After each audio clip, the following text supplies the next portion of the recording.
आज का हमारा टॉपिक है अनुमान प्रमाण। पदार्थ विज्ञान का है अनुमान प्रमाण।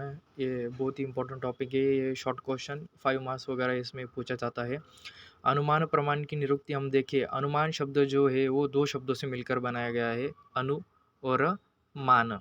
अनु का अर्थ होता है कि पश्चात और मान का अर्थ है कि ज्ञान। जो अनुमान जो है वो अनु और मान दो शब्दों से बनाया गया है।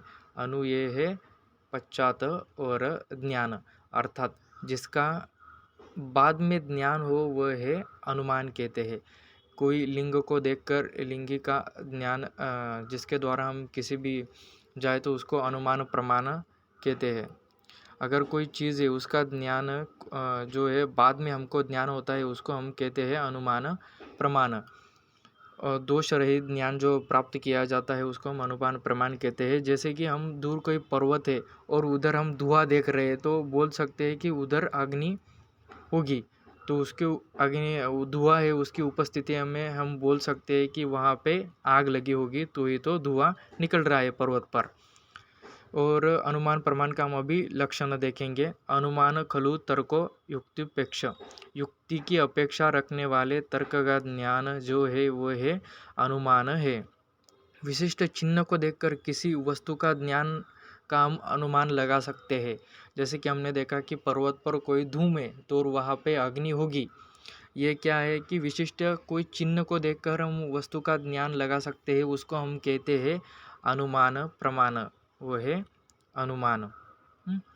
अभी जो है कोई पाचन क्रिया है, पाचन क्रिया उचित क्रम में होते देखकर हम बोल सकते हैं कि उसकी पाचक अग्नि ठीक है, उत्तम पाचक अग्नि है। हम कोई अगर व्यक्ति है व्यायाम शक्ति उसकी प्रबल है, उसको उसके बल का भी हम अनुमान किया जा सकता है, तो उसको क्या बोलते हैं हम, ये है अनुमान प्रमाण।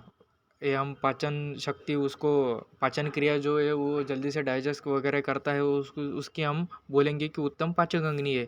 उसके अगर व्यायाम शक्ति को प्रबल है तो उसका बल का भी हम अनुमान किया जा सकता है।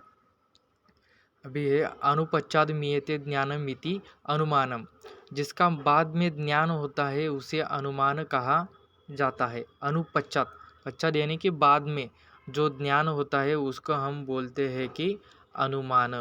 जिसका बाद में ज्ञान होता है वो है अनुमान। जिसका कभी प्रत्यक्ष हुआ है परंतु वो वर्तमान काल में वो प्रत्यक्ष उपलब्ध नहीं है, वर्तमान काल में उपलब्ध नहीं है, लेकिन उसका प्रत्यक्ष जो है वो पूर्व काल में हुआ है, उस वस्तु को नाम ये है अनुमान, उसको हम कहते हैं अनुपश्चात। जो पहले हो गया है उसको कहते हैं अनुमान। ये जो है 3 प्रकार का रहता है। एक है पूर्ववत, शेषवत और है सामान्यतः दृष्ट। पूर्ववत जो है जो कारण के द्वारा कार्य का अनुमान पूर्ववत कहलाता है। जो कोई कारण है तो कार्य के द्वारा हम उसको जो कोई कारण है, कारण के द्वारा हम कार्य का अनुमान पूर्ववत लगाते हैं, उसको हम कहते हैं पूर्ववत अनुमान।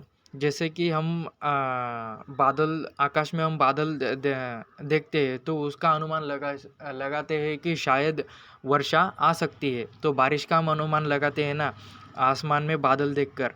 जो क्या है कि जो कारण जो है बादल आ रहे हैं उसके बाद कार्य जो है वर्षा, उसका हम अनुमान लगा रहे हैं, तो क्या है पूर्ववत। और कई हमने अगर बहुत गुरु भोजन कर लिया, बहुत ही खाना खा लिया, तो हम बोल सकते हैं कि शायद मुझे एसिडिटी हो सकती है या अजीर्ण हो सकता है, उसका हम अनुमान लगा सकते हैं, उसको क्या बोलते हैं पूर्ववत। सेकंड है शेषवत, कार्य से कारण का अनुमान लगाते हैं जो है वो है शेषवत। उसका कोई कार्य हुआ है और उससे हम कारण का अनुमान लगा सकते हैं। जैसे कि बाढ़ आई है, बाढ़ आई है तो हम बोल सकते हैं कि यहाँ पर बहुत ही भारी बारिश हुई है। अगर किसी को बच्चा हुआ है या कोई प्रेग्नेंट लेडी है तो उसको देखकर हम मैथुन क्रिया उनकी हुई है यह अनुमान लगा सकते हैं। यानी कि कार्य से कारण का अनुमान लगाते हैं वो है शेषवत। सामान्यतः दृष्टो, सामान्यतः दृष्टो क्या है कि कारण और कार्य दोनों से भिन्न सामान्य दर्शन से अनुमान करना वो है सामान्यतः दृष्ट। उसमें कारण और कार्य दोनों भी भिन्न है।